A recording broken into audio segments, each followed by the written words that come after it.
নমস্কার, সনাতনী আশ্রম ইউটিউব চ্যানেলে আপনাদেরকে স্বাগত। আপনারা জানেন যে সনাতনী আশ্রম সনাতন ধর্ম রক্ষা এবং তার উন্নয়নের জন্য কি সমস্যা আছে, আমাদের কিভাবে আগামী দিনের জন্য ভাবতে হবে সেই বিষয়ে আলোচনা করে। আজকে আমরা ভারতবর্ষে সনাতন ধর্ম গেল রব করছি, অথচ সনাতন ধর্ম হচ্ছে, ভারতবর্ষ হচ্ছে সনাতন ধর্মের জন্মভূমি। সনাতন ধর্ম আজকের যে বিব্রত হচ্ছে কেন, সেই বিষয়টা যদি আজকের আমরা বুদ্ধিজীবী মহলে যদি না আমরা ভাবি এবং আগামী দিনের পথ আমরা কিভাবে মার্গদর্শন করাতে পারবো সেটা তাহলে আমরা জানতে পারবো না।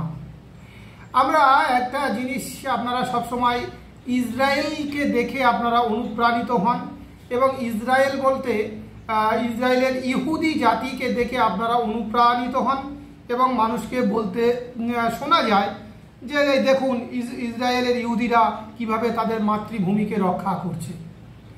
আচ্ছা, আপনারা ভেবে দেখেছেন যে ইহুদি বা ইসরায়েলের ইহুদিদের সঙ্গে সনাতনীদের শিক্ষাগত যোগ্যতার পার্থক্যটা কত এবং কেন তাদের এই শিক্ষাগত যোগ্যতা এত উন্নত হলো, কিভাবে তারা এই শিক্ষাগত যোগ্যতা তারা অর্জন করতে পারলো এবং এই শিক্ষাগত যোগ্যতা আমরা সনাতন ধর্মের মানুষদেরকে করতে পারিনি কেন, এবং এই শিক্ষাগত যোগ্যতা অর্জন করানোর জন্য আপনার আমার অবদান কি আছে, সমাজের যেসব আশ্রম কমিটির মহারাজদের অবদান কি আছে, যারা সমাজ সেবক মানুষ তাদের বা কি আছে, এবং রাজনৈতিক নেতাদের অবদান কি আছে, আপনারা কি একবারও ভেবে দেখেছেন?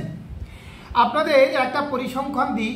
আপনারা নিশ্চয়ই জানেন যে আমরা আমাদের ভারতবর্ষে কজন পুরস্কার বা নোবেল পুরস্কার পেয়েছে। এই নোবেল পুরস্কার সম্পর্কে বলার কিছু অপেক্ষা রাখে না যে পৃথিবীর মধ্যে শ্রেষ্ঠ ব্যক্তিত্বের প্রাইজটা দেওয়া হয়। তা সেইখানে রবীন্দ্রনাথ ঠাকুর সেই 1913 সালে পেয়েছে, অর্থাৎ আজ থেকে 112 বছর আগে। আর তারপরে থেকে মাত্র 5 জন, রবীন্দ্রনাথ ঠাকুর, চন্দ্রশেখর ভেঙ্কটরমন, মাদার টেরিজা, অমর্ত্য সেন আর কৈলাস সত্যার্থী। তার মধ্যে মাদার টেরিজা বিদেশি বংশোদ্ভূত এবং তার মধ্যে আছে অভিজিৎ বিনায়ক ব্যানার্জি এবং হরগোবিন্দ খোরানা আর কি সুব্রহ্মণ্যম স্বামী আর ভেঙ্কটরমন, এরা আর অভিজিৎ বন্দ্যোপাধ্যায় বলেছি, এরা কোনো না কোনোভাবে আমেরিকার নাগরিকত্ব পেয়েছে, আমেরিকায় চলে গিয়েছে। তাহলে সর্বসাকুল্যে কি হলো, আমরা ধরে নিচ্ছি 6 থেকে 7 জন মাত্র নোবেল প্রাইজ পেয়েছে আমাদের বিশেষ বিশেষ ভাবনা, পদার্থবিদ্যা, রাসায়নিকবিদ্যা, চিকিৎসা শাস্ত্রে বিশেষ অবদানের জন্য বা সাহিত্যে। এইবারে আমরা যদি ইহুদিদের মানে শিক্ষার যোগ্যতাটা আমরা যদি মাপতে চাই তাহলে দেখা যাবে রসায়ন বিদ্যায় তারা পেয়েছে মোট 37টি পুরস্কার, যেখানে আমাদের মনে হচ্ছে একটা কি দুটো। অর্থনীতিতে পেয়ে একটা, আর অর্থনীতিতে পেয়েছে 38টা, যেটা আমাদের দুটো। আর সাহিত্যে পেয়েছে 16টি, যেটা আমাদের একটি। শান্তিতে পেয়েছে 9টি, যেটা আমাদের একটি। পদার্থবিদ্যায় পেয়েছে 56টি, যেখানে আমাদের একটি। এবং শরীরবিদ্যা ও চিকিৎসাবিদ্যায় পেয়েছে 60টি, এবং যেখানে আমাদের মাত্র একটি। তো এইরকম আমাদের একটা দুটো, এর বেশি তো পাইনি। বাদ বাকি ওদের কোথাও 37, কোথাও 38, 16টি, আবার 9টি, কোনোটা 56টি, 60টি নয় বলা ভুল হয়েছে, ওটা 56টি, সরি হ্যাঁ ঠিকই আছে। শরীরবিদ্যা চিকিৎসাবিদ্যা 56টি, আমি হিসেব করে দেখলাম টোটাল পেয়েছে 150টি, আর আমাদের 6টা কি 7টা। তাহলে কোনো পার্সেন্টেজে আসে না। অথচ ইহুদিরা আপনারা জানেন মাত্র 2 কোটি মানুষ আছে, আর আমরা আছি প্রায় 150 কোটি সনাতনী বিশ্বের সমস্ত জায়গায় মিলিয়ে। আর ভারতবর্ষে ধরে নেওয়া যেতে পারে 100 কোটি প্রায়। তাহলে কোথায় 2 কোটি, তারা পেয়েছে 150টি পুরস্কার, আমরা পেয়েছি 100 কোটি, আমরা পেয়েছি 7টা পুরস্কার। কেন পেলাম না আমরা বিচার করে দেখতে চাই না। এই জন্য আমাদের সনাতন ধর্মের মানুষরা বিভিন্ন জায়গায় বিতাড়িত হচ্ছে, মার খাচ্ছে, মন্দির ভাঙছে, মন্দির দেবতাদের বিভিন্ন রকমের অত্যাচার করা হচ্ছে, চুরি হচ্ছে, রাহাজানি হচ্ছে, জায়গা দখল করছে। আসলে আমরা সনাতন ধর্ম রক্ষা বা উন্নয়ন করার কোনো চেষ্টাই করি না। আদপে যখনই আমাদের উপরে একটা রকরকে ইস্যু আসবে সেইটা দিয়ে প্রচার করে আমরা রাজনীতিটা করতে চাই বলে আমাদের সনাতন ধর্মের এই বিপদ। সুতরাং আমরা যদি সনাতন ধর্মকে রক্ষা নয়, এখন উন্নয়নের কথা বলতে হবে। আগামী দিনে আরও আগামী ভাবনায় ভাবিত করতে হবে, নতুন চিন্তায়, নতুন ভাবনায়, নতুন আদর্শে ভাবিত করতে হবে। যদিও এখানে একটা বিতর্ক থাকতে পারে, নতুন মানে কিছুই নেই, সবই বেদে আছে, আমরা সেটা মডিফাই করছি না বলে। তাই অগস্ত্যমণি বিদ্যুৎ আবিষ্কার করেছেন, ভরদ্বাজমণি বিমান আবিষ্কার করেছেন,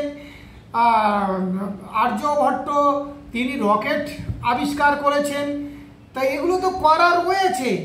আমরা কেন তাদের আদর্শ অনুসরণ করে, তাদের শিক্ষাকে অনুসরণ করে আমাদের সমাজে এই জিনিসগুলো নতুনভাবে প্রতিস্থাপন করতে পারলাম না? আমাদের কৌটিল্যের মতন অর্থশাস্ত্রী রয়েছিল, অথচ আমাদের মাত্র একজন অর্থশাস্ত্রেতে অর্থনীতিতে একজন না দুজন সম্ভবত পেয়েছে নোবেল পুরস্কার। কিন্তু আমাদের তো পাওয়া উচিত ছিল 70-80টা অর্থনীতিতে পুরস্কার, নোবেল পুরস্কার। আমরা কেন পেলাম না?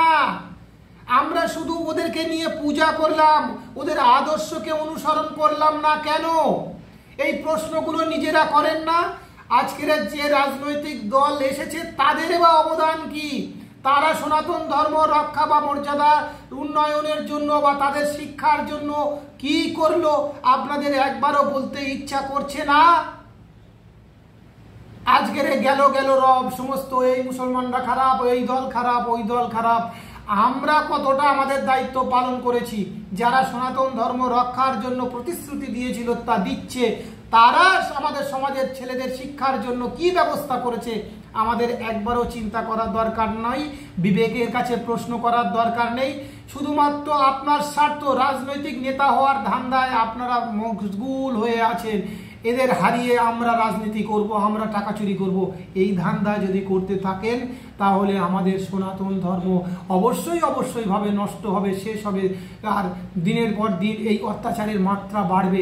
আজকের যারা এসেছে কালকে থাকবে না, আবার অন্যজন যারা আসবে তারাও দেখবেন সবাই ওদের সাপোর্ট করবে, আমাদের করবে না। কারণ আমাদের মধ্যে সেই শিক্ষা নেই, সৌভ্রাতৃত্ববোধ নেই, সেই মানে ভালোবাসা নেই, ত্যাগ নেই, দূরদর্শী চিন্তা ভাবনা নেই বলে আজকের আমাদের সনাতন ধর্মের এই ক্ষতিগ্রস্ত হচ্ছে। আজকের আমাদের কোথাও গুরুকুল নেই, কোথাও ধর্মচর্চা কেন্দ্র নেই, কোথাও একবার ভাই মিলিত হওয়ার জায়গা নেই, আমাদের মধ্যে আন্ডারস্ট্যান্ডিং করার কোনো জায়গা নেই, আমাদের মধ্যে ভাইয়ে মিলনের কোনো জায়গা নেই। সমাজের প্রতিবেশী আত্মীয় পরিজনদের সাথে কিভাবে আচরণ করা যেতে পারে, তাদের সঙ্গে কিভাবে বিবাদ মেটানো যেতে পারে তার কোনো পরিকল্পনা নেই, আদর্শ জায়গা নেই। সুতরাং আমরা কিভাবে সনাতন ধর্মকে আরো উন্নতি করতে পারবো সেটা আমরা কি ভেবে দেখছি না কেন? আমার এই ভিডিওটা আপনি দেখবেন সামান্য মাত্র কয়েকটা লাইক হচ্ছে, ভিডিও মানে ভিউয়ার্স হচ্ছে।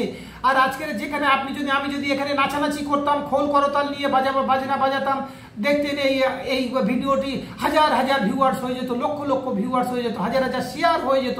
অথচ দুর্ভাগ্যের বিষয়, যখনই আমরা সনাতন ধর্ম রক্ষা বা উন্নয়নের জন্য যে সঠিক কথাটা বলবো সেই ভিডিওগুলো সম্পূর্ণভাবে চেপে দেওয়া হচ্ছে, আপনিও দেখতে চাইছেন না।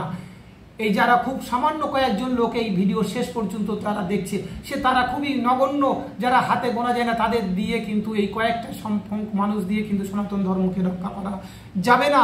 যার জন্য এই ভিডিওটি যদি আপনি এতক্ষণ দেখে থাকেন, দয়া করে শেয়ার করুন, বিভিন্ন জায়গায় নিজের শক্তিশালী হন, নিজের মনকে দৃঢ় করুন যে হ্যাঁ, এই সমাজ ব্যবস্থাকে উন্নত করতে গেলে আমাদের এই শক্তিশালী চিন্তা ভাবনা করতে হবে, দৃঢ় মানসিকতা তৈরি করতে হবে। এই না করলে সনাতন ধর্মকে রক্ষা করা যাবে না। নমস্কার।